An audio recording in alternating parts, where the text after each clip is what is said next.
Embrace the power of knowledge at Sanskriti University, ranked first in most promising university in engineering and management in India. Visit www.sanskriti. Delhi जल संकट से बदहाल है। नौबत यहाँ तक आ पहुंची है कि दिल्ली के कई इलाके, कुसुमपुर पहाड़ी, ओखला, संगम विहार, विवेकानंद कैंप आदि में टैंकर के लिए लंबी लंबी कतारें लग रही है। तो वहीं एनडीएमसी ने वीआईपी इलाकों में पानी की आपूर्ति एक बार कर दी है। भारत का आईटी हब कहा जाने वाला बेंगलुरु शहर इन दिनों हर रोज 20 करोड़ लीटर पानी की कमी झेल रहा है। मुंबई और चेन्नई जैसे शहर भी पानी के संकट से जूझ रहे हैं।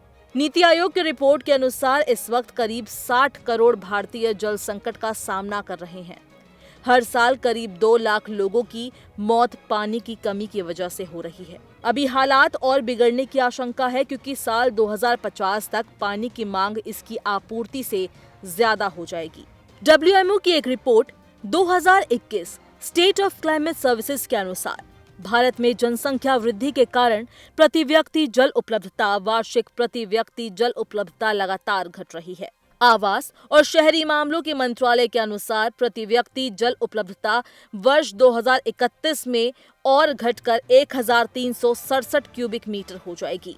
Centre for science and environment की एक रिपोर्ट के अनुसार पानी की बर्बादी का एक अन्य अनुमान बताता है कि हर दिन 4 करोड़ 84 लाख 20 हजार करोड़ क्यूबिक मीटर यानी 48.42 अरब 1 लीटर पानी की बोतलें बर्बाद हो जाती है। संयुक्त राष्ट्र के अनुसार पिछली शताब्दी में पानी का उपयोग जनसंख्या वृद्धि की दर से दोगुने से भी अधिक बढ़ गया है। साल 2025 तक अनुमान है कि 1.8 बिलियन लोग पानी की कमी से ग्रस्त क्षेत्रों में रहेंगे। दुनिया की 2/3 आबादी उपयोग, विकास और जलवायु परिवर्तन के परिणाम स्वरूप पानी की कमी वाले क्षेत्र में रहती है। अत्यधिक दोहन, प्रदूषण और जलवायु परिवर्तन के कारण भूजल संसाधनों पर दबाव बढ़ता जा रहा है। भारत की स्थिति इस मामले में चिंताजनक है। भारत में पूरी दुनिया की 17% आबादी रहती है, लेकिन उस अनुपात में जब पानी की बात की जाए तो वो सिर्फ 4% के करीब बैठता है। हैरानी की बात है कि भारत में पूरी दुनिया का सिर्फ 4% शुद्ध जल का स्रोत है। Centre for science and environment की निदेशक और पर्यावरणविद सुनीता नारायण कहती है कि इस साल बेंगलुरु में पैदा हुआ जल संकट पूरे देश के लिए चिंता का विषय होना चाहिए। हमारे शहर रहने लायक तभी बनेंगे जब शहर में रहने वाले गरीब से गरीब व्यक्ति के लिए साफ पेयजल की उपलब्धता होगी। बेंगलुरु में पर्याप्त बारिश होती है। यहाँ झीलें हैं जो इस बारिश को इकट्ठा कर सकती है और भूजल को रिचार्ज कर सकती है। इन झीलों के चलते ज्यादा बारिश के समय भी शहर में बाढ़ जैसी स्थिति नहीं बनती है। शहरों में पानी की हर बूंद का इस्तेमाल आने वाले अभाव के दौर के लिए किया जा सकता है। पानी की बचत के लिए शहरों के सीवर में बह जाने वाले पानी के प्रबंधन पर भी विचार करना होगा। इसके लिए जल इंजीनियरों को जमीन पर उतरना होगा, फिर से काम करना होगा और फिर से सोचना होगा।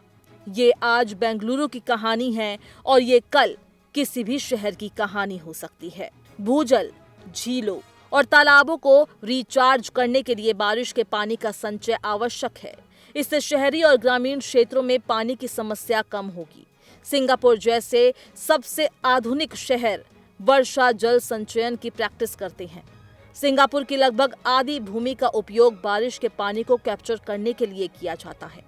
इस तरह की पहल से बेंगलुरु जैसे शहर पानी की कमी की समस्या को काफी हद तक हल कर सकते हैं। सिंगापुर, इजराइल जैसे देश और विश्व के कई बड़े शहर पानी की बर्बादी रोककर और अपशिष्ट जल को शोधित कर पेयजल संकट को दूर कर रहे हैं। दिल्ली में आधा से अधिक पेयजल चोरी और रिसाव में बर्बाद हो जाता है। वहीं कई स्थानों पर ये 20 से 30 मीटर नीचे चला गया है। इस समस्या पर ध्यान नहीं दिया गया तो इन शहरों का भूजल खत्म हो जाएगा। इससे पेयजल संकट और बढ़ेगा। Centre for science and environment की एक रिपोर्ट के अनुसार साल 2050 तक विश्व के 200 शहर डे जीरो की स्थिति में पहुंच सकते हैं, जिसमें शीर्ष के 10 में भारत के 4 शहर दिल्ली, जयपुर, चेन्नई और हैदराबाद शामिल हैं। डे जीरो का अर्थ है कि शहर में उपलब्ध पानी के सभी स्रोत समाप्त हो जाना। इस स्थिति से बचने के लिए भूजल दोहन में कमी लाकर जल संचयन को बढ़ावा देना होगा। भारत में पानी की कितनी कमी है वो हम आपको ग्राफिक्स के जरिए समझाते हैं। वर्ल्ड बैंक के मुताबिक भारत में प्रति व्यक्ति पानी की उपलब्धता लगभग 1100 क्यूबिक मीटर है। भारी किल्लत को ये दर्शाता है।